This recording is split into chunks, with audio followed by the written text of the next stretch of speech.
Bonsoir les amis, alors une nouvelle histoire ce soir. C'est vrai que là ce coup-ci, je dois dire qu'on commence à en avoir marre parce que vous nous manquez, pour ceux qu'on a l'habitude de voir, et puis les autres aussi. Mais bon voilà. Donc ce matin j'ai reçu un texte que j'ai trouvé magnifique, tout à fait de circonstance, de mon ami Daniel, et j'avais envie de vous le partager. Donc j'ai essayé de le mettre en musique pour qu'il soit un petit peu plus gai et pour que ce soit plus facile pour moi pour vous le raconter. Donc on va essayer. Allez, à tout à l'heure.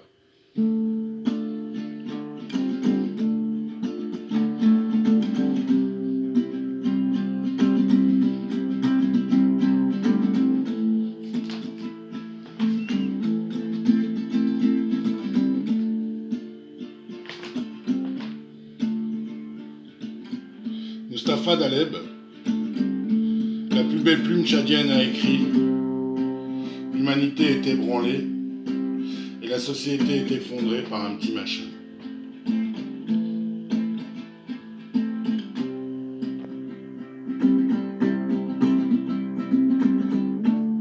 Un petit machin microscopique appelé coronavirus bouleverse la planète. Quelque chose d'invisible est venu pour faire sa loi. Il remet tout en question et chamboule l'ordre établi. Tout se remet en place, autrement, différemment. Ce que les grandes puissances occidentales n'ont pas pu obtenir en Syrie, en Libye, au Yémen, ce petit machin l'a obtenu, le cessez-le-feu, la trêve, etc.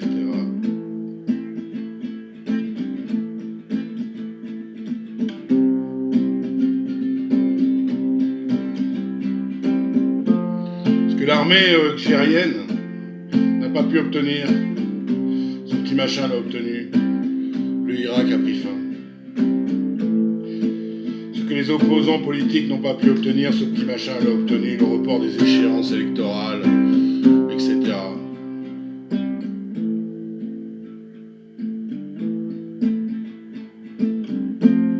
Ce que les entreprises n'ont pas pu obtenir, ce petit machin l'a obtenu.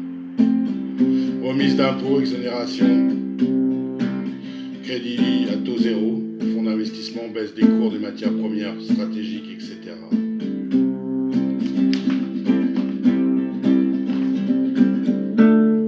Ce que les gilets jaunes et les syndicats n'ont pas pu obtenir, ce petit machin l'a obtenu. Baisse du prix à la pompe, protection sociale renforcée, etc.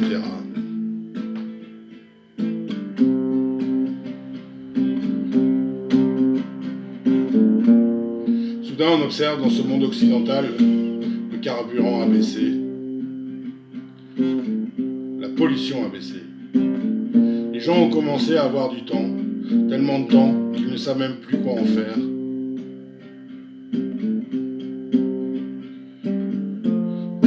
Les parents apprennent à connaître leurs enfants, les enfants apprennent à rester en famille, le travail n'est plus une priorité. Le voyage et les loisirs ne sont plus la norme d'une vie réussie. Soudain, en silence, nous nous retournons en nous-mêmes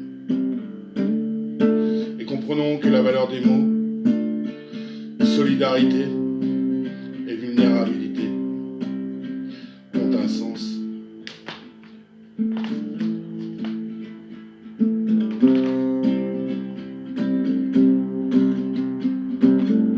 Soudain, nous réalisons que nous sommes tous embarqués dans le même bateau, riches et pauvres.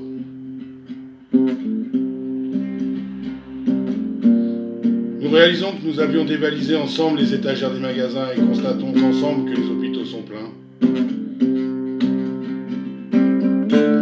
Et que l'argent n'a plus aucune importance. Nous avons tous la même identité humaine face au coronavirus.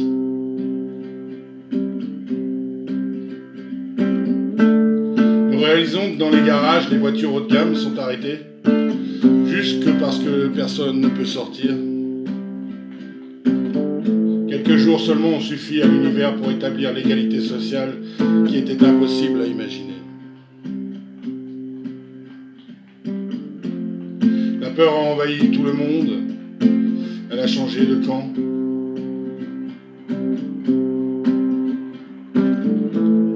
les pauvres pour habiter les riches et les puissants. Elle leur a rappelé que leur humanité, elle leur a révélé leur humanisme.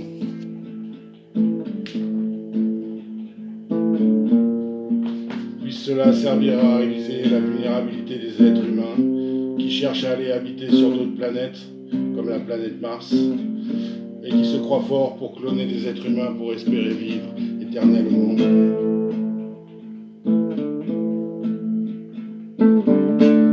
Puisse cela servir à réaliser la limite de l'intelligence humaine face à la force du ciel.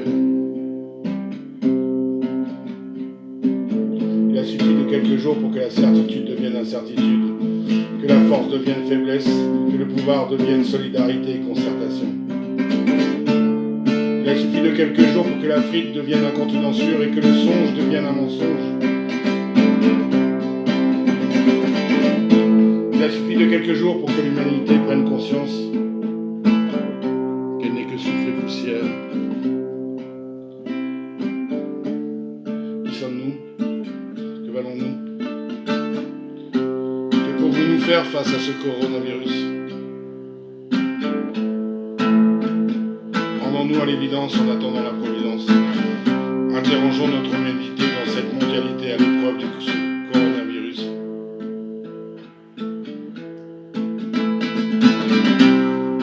Restons chez nous et méditons sur cette pandémie. J'ai juste envie de vous dire, aimons-nous vivants. Mustapha Dalel, la plus belle plume chadienne, a écrit: l'humanité ébranlée, la société effondrée par ce petit machin. Merci les amis.